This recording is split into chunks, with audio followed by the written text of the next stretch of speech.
Now I would like to give some explanation about the procedures for etiquette used in Daito-ryu. You may have noticed some slight differences in the ways I and Amano Shihan across from me just bowed to one another.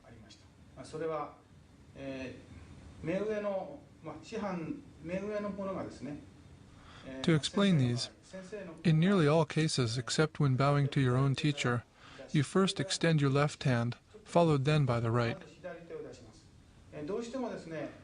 This is because as you bow, you are making a mental check of the safety of the situation, protecting your right hand, which you would need to draw your sword, from being cut.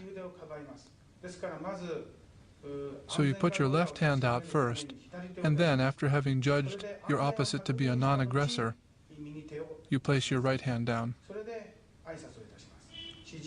Then you execute the bow simply by bending your elbows and then straightening them again. Then you follow the opposite procedure, withdrawing first the important right hand, then the left hand.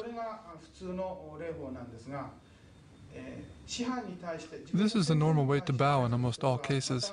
There are two exceptions, however, which include bowing to your teacher and bowing to the shinzen, that is the Shinto altar in the front of the dojo. In both cases, you put both hands out at once to indicate the relationship of implicit trust that you already have. In bowing like this, you indicate your respect and trust of the other person. This is the reason for the differences in the way Amano Shihan and I have just bowed to one another.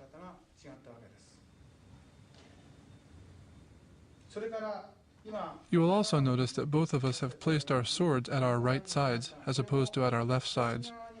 This is because in traditional thinking, placing your sword to your right side would allow you to draw it at any time. Therefore, to indicate that you have no aggressive intentions, you put your sword to your right, where it was less easy to draw.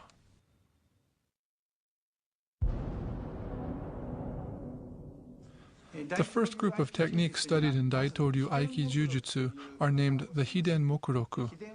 The Hiden Mokuroku curriculum contains a total of 118 techniques, which are divided into 5 sets numbered Ikkajo through Gokajo, or Set 1 through Set 5. Ikkajo, Nikkajo, and Sankajo have 30 techniques each, while Yonkajo has 15 and Gokajo has 13, making a total of 118. Each of the 5 sets has a distinct technical emphasis.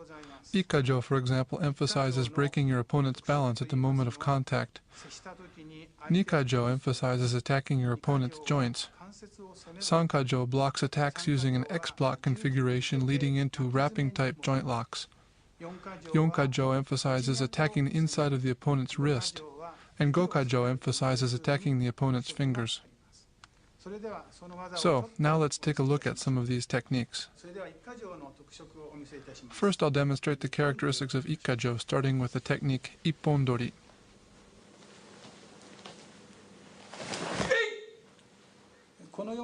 As you can see here, I break his balance the instant we come into contact. Once more.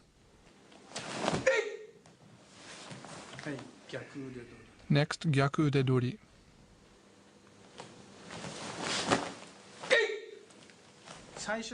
In this technique, the opponent comes to grab the front of my clothing, and as his grip begins to close, I shift and break his balance by striking him under the chin and elbow.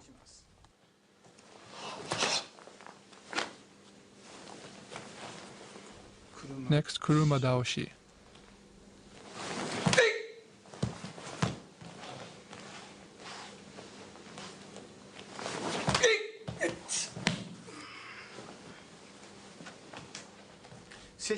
I break his balance completely as soon as we come into contact. Not like this. You should never do this. Because I break his balance at the moment of contact, I have to enter. Or if I'm not in time, I can also move around like this.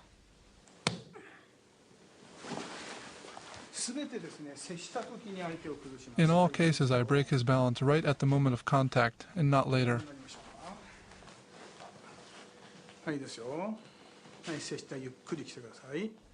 Slowly now. At this point, the opponent's energy and momentum is in a yang, or positive state. This is because his attack is already in full motion. So I shift a bit, and to that energy I add my own yang, or positive energy. and in that way break his balance.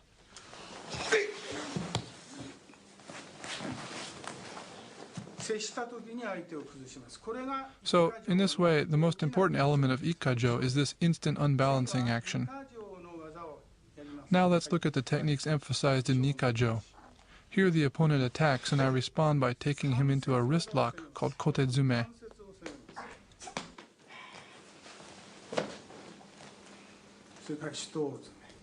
Next, shitozume. Here again I used another kind of wrist lock. Moving on to sankajo, or the third set, I respond to his attack with a cross block. Stopping the attack like this differs from the rule in Ikkajo, where we learn to break the opponent's balance instantly. In sankajo we stop his attack, or rather we stop it just for a moment, but then as quickly as possible take his arm into a balance-breaking wrapping type control called makizume. One important point here is to make a right angle of his arm and apply pressure enough to make his heels rise off the ground.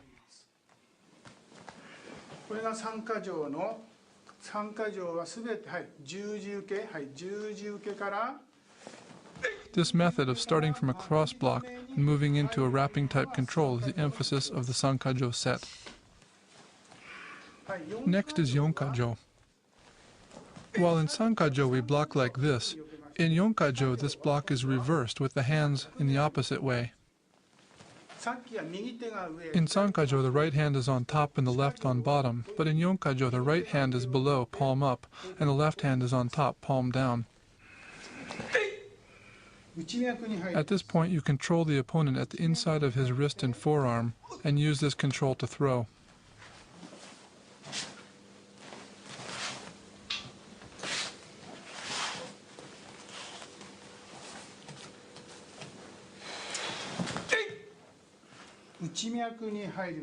Here we use the inside of the wrist to throw.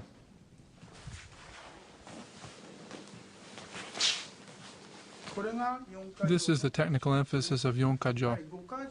Finally, in gokajo, we emphasize attacks to the opponent's fingers.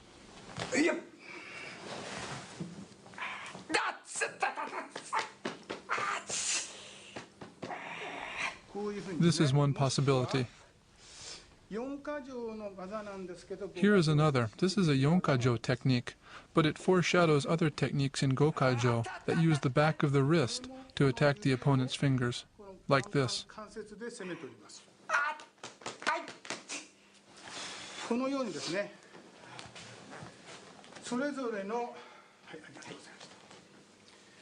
In this way, the distinguishing characteristics of sets 1 through 5, or Ikkajo through Gokajo, are clearly identified.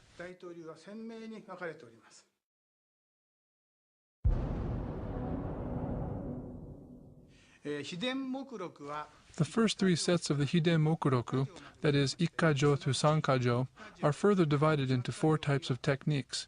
These include seated, standing, half-seated, half-standing, and rear techniques. In Japanese, these are called Idori, Tachiai, Hanza Handachi, and Ushirodori. Idori techniques are done while seated against an attacker who is also seated. Hanza Handachi techniques are done while seated against an attacker who is standing. Tachiai techniques are done standing against an attacker who is also standing. And finally, Ushirodori techniques are those done against an attacker who attacks from behind.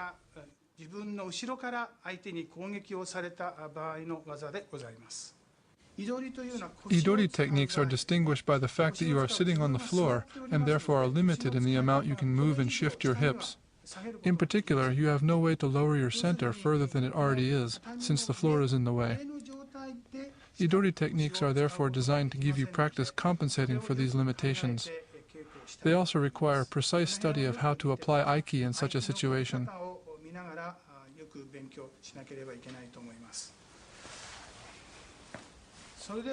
So now let me demonstrate a few techniques that illustrate the body movement and application of Aiki used in Idori techniques.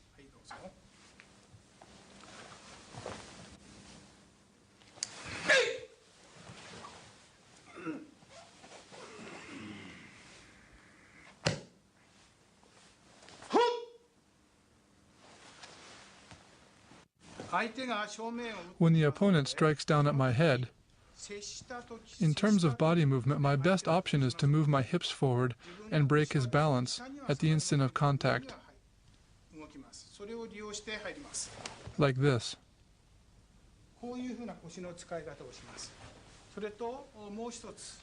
Another technique is shitozume.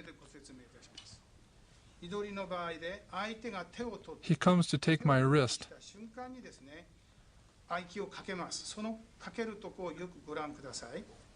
At that point, I apply aiki like this, just as his grip begins to close. Particularly important is how I use my little finger with the edge of my hand. Just as he grabs, I drop my center internally and turn my hand slightly to apply the technique.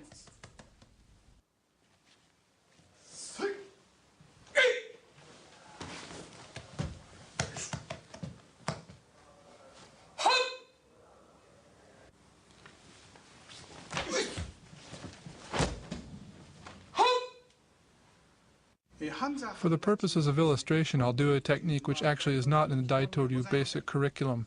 This is Hanza Handachi Ippondori. In other words, sitting, doing Ippondori against a standing attack. Back in the Edo period, I'm sure there must have been some situations in which a standing attacker would attack a sitting opponent. Probably this sort of thing doesn't exist now, but the same physical relationship would be true when dealing with a much taller opponent. And for that reason, I think practicing Hanza Handachi techniques has uses even in modern times. As you can see, if I try to do a normal Ippondori, inevitably the difference in height makes it impossible for me to break his balance at the moment of contact. I can't enter in time or deep enough.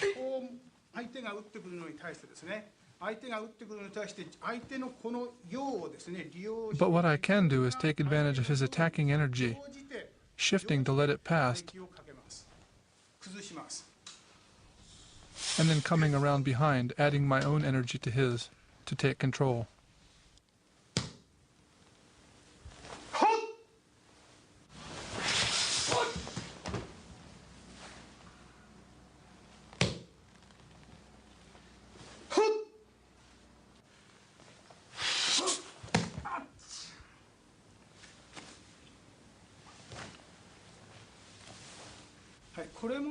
In shitozume too, allowing the opponent to complete his attack in a stable, solid position, for example by extending your hands like this so that he can grab without bending down, this gives him the advantage.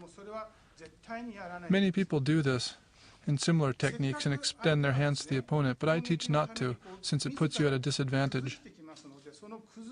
Instead, allow your opponent to break his own balance slightly, as he will generally do. This gives you an opportunity to then amplify the unbalance and apply your technique.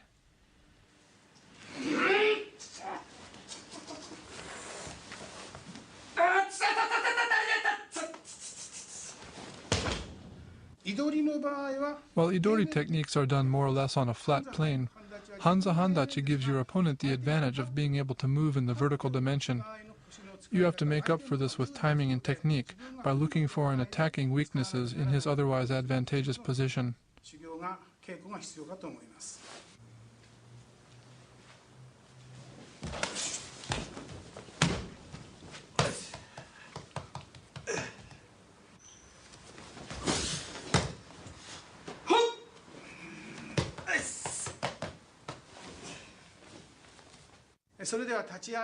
Now let's take a look at some tachi-ai applications. As I said, Idori involves movement mostly on a single plane, forward and back, and from side to side. Since you're sitting, you can move your center upwards but not downwards, and in this sense, Idori techniques are quite limited in their range of possible movement.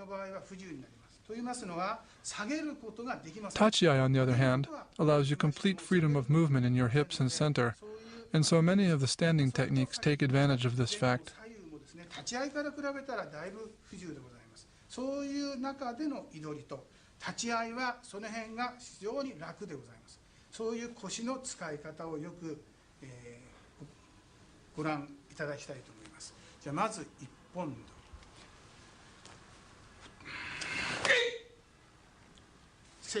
the moment we come into contact, I break his balance.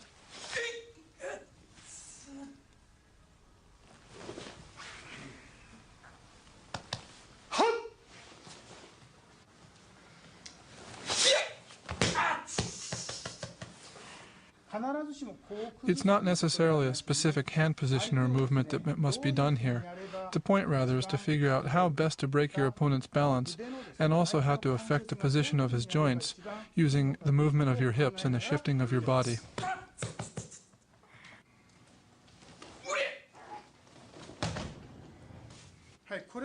In this technique too, you can see that the key points are how to use your hips and the movement of your hands in order to apply Aiki.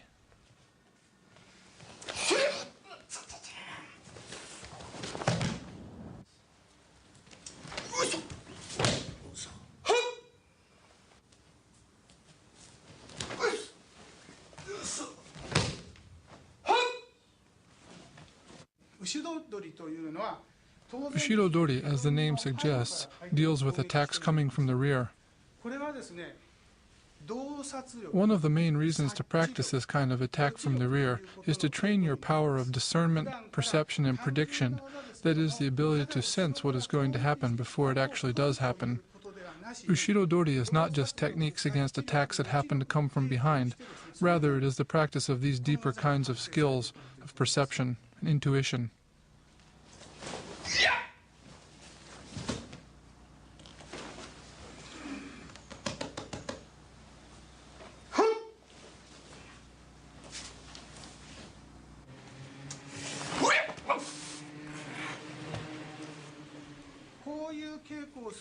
By doing this kind of practice, you learn how to sense and intuit your opponent in his position using all 5 senses. You have to consider this kind of sensing as an integral part of Ushiro-dori technique. This is the inherent meaning in Ushiro-dori training, and without attention to this kind of thing, there will be little point in practicing it.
Ippon-dori is one of the most representative techniques among the 30 techniques in the Ikkijujutsu set. It is a technique that ultimately practices dealing with an attack using a live sword, striking down from an overhead position. In our practice, our opponent uses the blade of his hand to indicate the cut with the sword. Therefore, because you have to think of this hand as representing a blade, blocking like this would not be effective. Even in the empty-handed technique, you would be overwhelmed by his power, so you have to break his attack before this point, like this.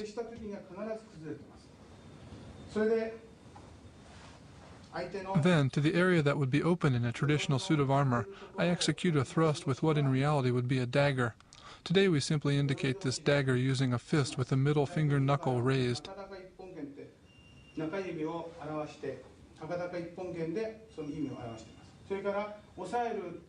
At the same time, I also control his arm by keeping a firm grip on the vital point just below his elbow, like this. Then, without raising my hips, I bring him down under my center. It's important that I bring him all the way down under my center, completely. If I don't, he'll be able to stand up and counterattack. So it's essential to break his posture completely.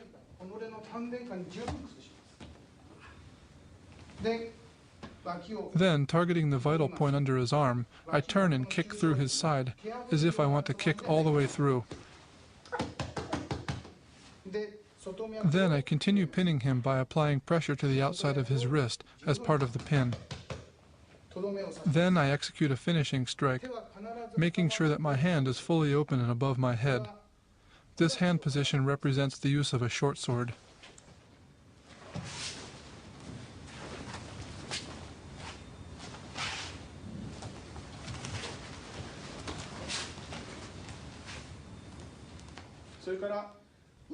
Next, the ura version of ippondori.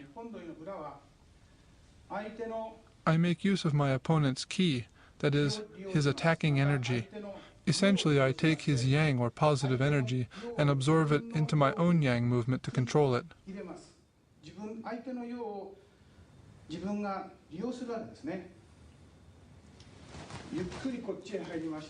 I let his aggressive energy go past without trying to block it, and use that energy to turn him down and around. I let him pass and turn him down and around like this.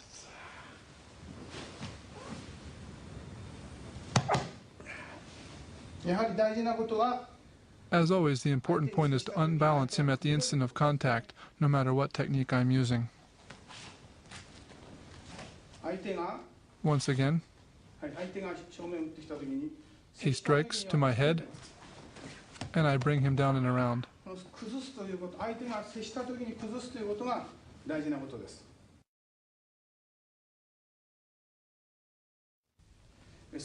Now let's look at this same technique, ippondori, done against a sword cut.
This technique is done against an opponent trying to grab your two wrists.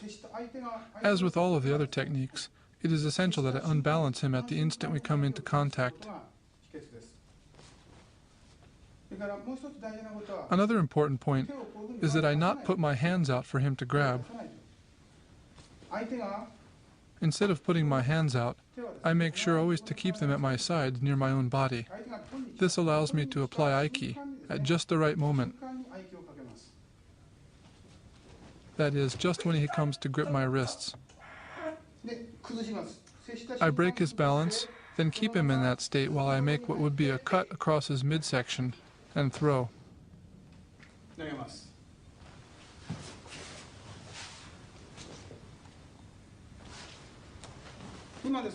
I should also mention that in doing this technique I am loosening my grip a little bit so that he can take a fall safely.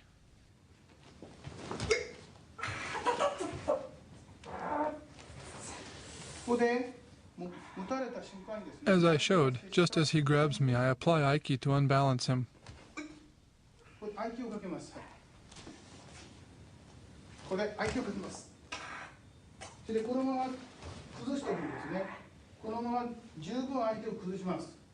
I keep him unbalanced all the way through.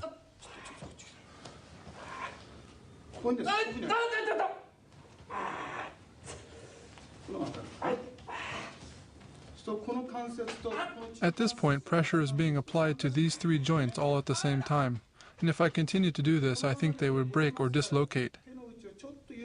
For that reason, I loosen up a bit before throwing so that he can fall safely.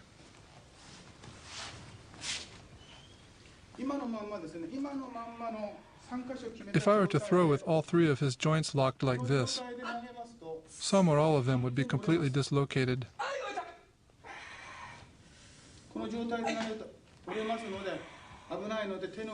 So I loosen them up a bit.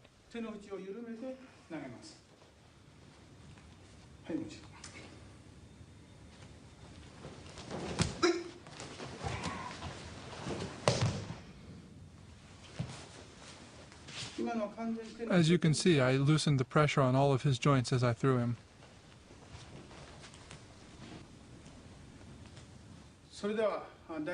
Now, as I did with Ippondori, I'll demonstrate Daitoryu Shihonage using a sword.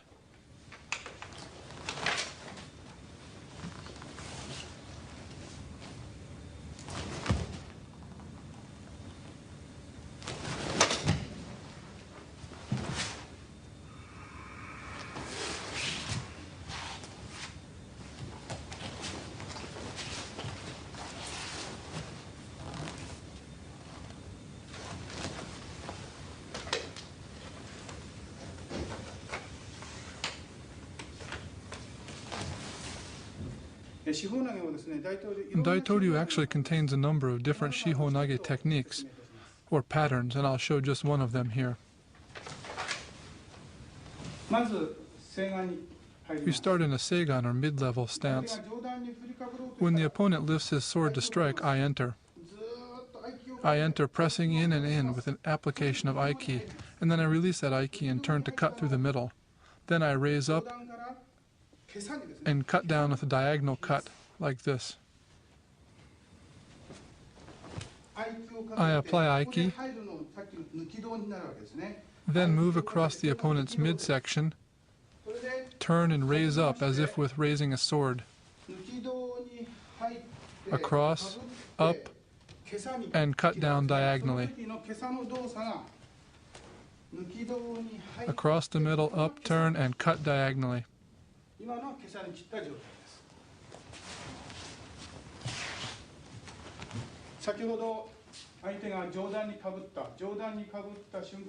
When he raises up, at that instant I enter, which is the same as applying Aiki here. Then with Aiki applied, I move through, breaking his balance, turn, raise, and then I loosen the grip for safety as I mentioned, and cut down diagonally, throwing.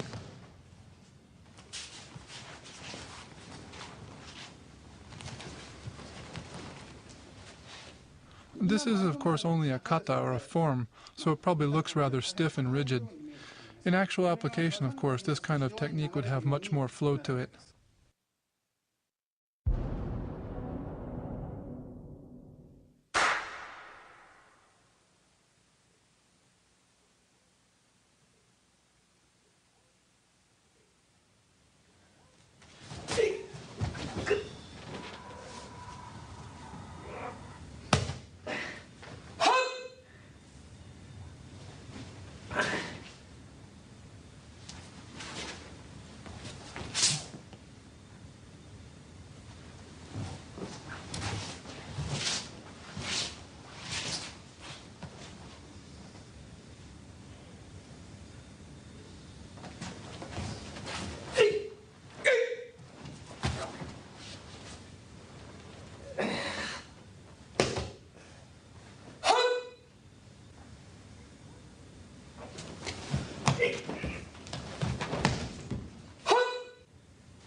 This technique is one from the Idori section of the Nikajo set.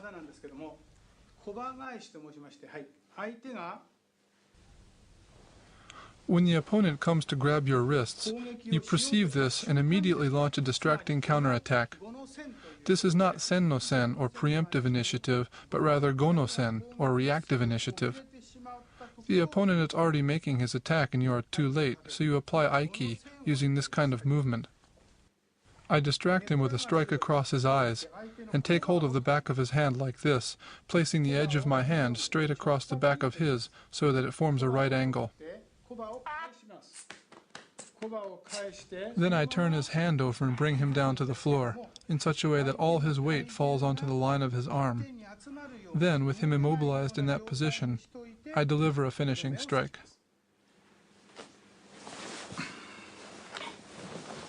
While this is a very simple technique, I think it has a great deal of depth, and so it is one that needs to be practiced carefully and with clear attention to detail.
When the opponent comes to strike down from above, as with a sword or other blade, we enter in empty-handed to avoid the attack and take him down. The key here is to time your movement to coincide exactly with the instant he is putting his foot down, and sweep his foot at that moment.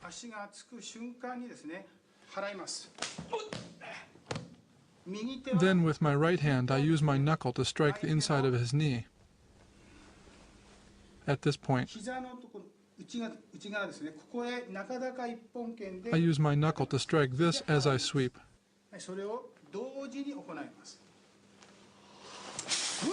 I put these two motions together. Then I turn his leg over immediately so that he can't kick. Then I put a final strike to his groin.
Unbalance him with a very large movement and throw with a small movement.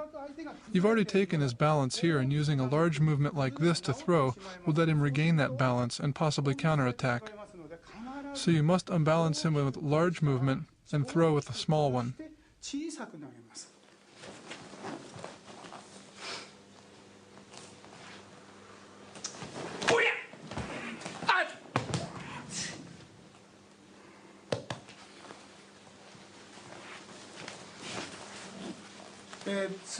One point all of these techniques have in common is to continue the unbalancing motion throughout, and this is very important. If you don't, you leave openings for him to attack you. Continue unbalancing from here, and then, keeping him in that state, throw.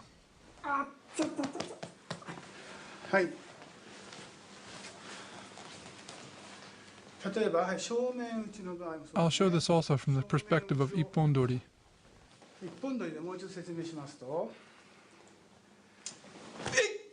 You can see here how I keep unbalancing him all the way down. Another important point, in addition to keeping the unbalancing effect happening, is that the effect of your technique must also continue all the way through.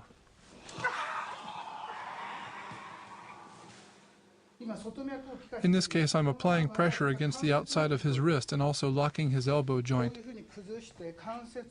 I keep unbalancing him and keeping the pressure on this joint so that the effect is continuous.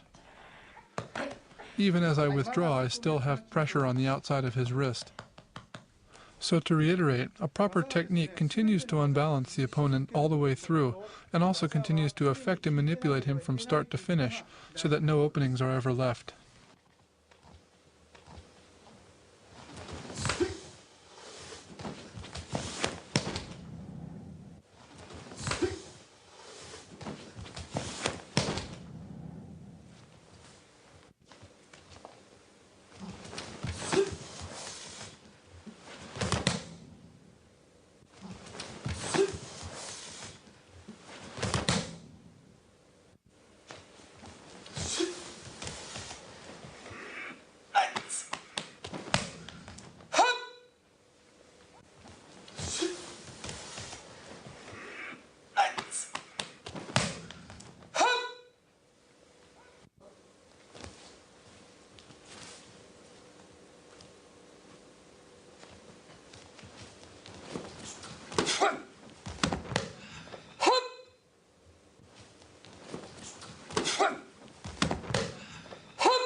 For rear techniques, I have to develop so-called eyes in the back of my head, using all 5 senses to perceive my opponent's aggressive intention the instant it occurs, and intuit what he is doing behind me.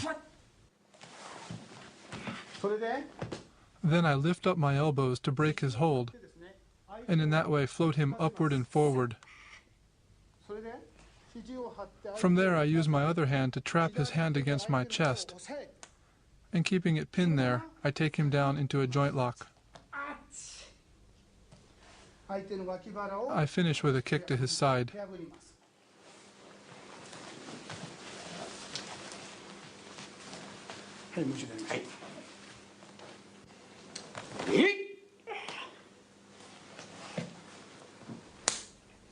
With my left hand, I pin his hand to my chest, raising my elbow, then turn my arm and shoulder over to bring him down, taking him into a wrist lock, which I apply by cutting with my little fingers and pressing with my thumbs.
As suggested by the name Daitoryu Aikijujutsu, Daitoryu is a jujutsu or grappling style that involves the use of aiki, and for that reason I would like to take a look at the meaning of this aiki. One definition of aiki is how one disrupts the opponent's balance. Exploring how to break the opponent's balance is, I think, the first aspect of aiki that we study. There are various attacks against which to practice aiki, but let's start with a single-handed grab to the wrist. He grabs me here. And at that instant, just as his hand is about to close on my wrist, at that point it's important to have already unbalanced him. The moment he touches me, just as he gets to me, I break his balance.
In this case, the opponent leans over, putting himself slightly off balance, and you take advantage of that momentary state by moving your hands like this. If you extend your hand, he can grab it from a stable position, so keep your hand down here, in this position. Then use the momentary opening to unseat his balance. At this point, then you can go into any technique you want.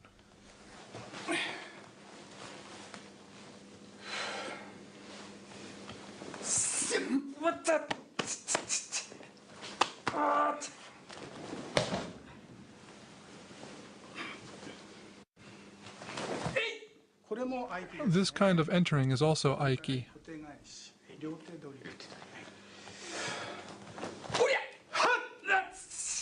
And so is this.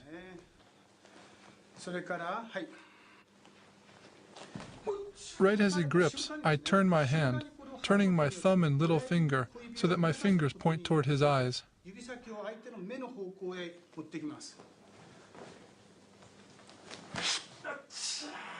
This allows me to apply aiki effectively, turning the thumb and little finger. Without turning the thumb and little finger, his arm will simply bend, so I use the turning of my hand to make his arm straighten.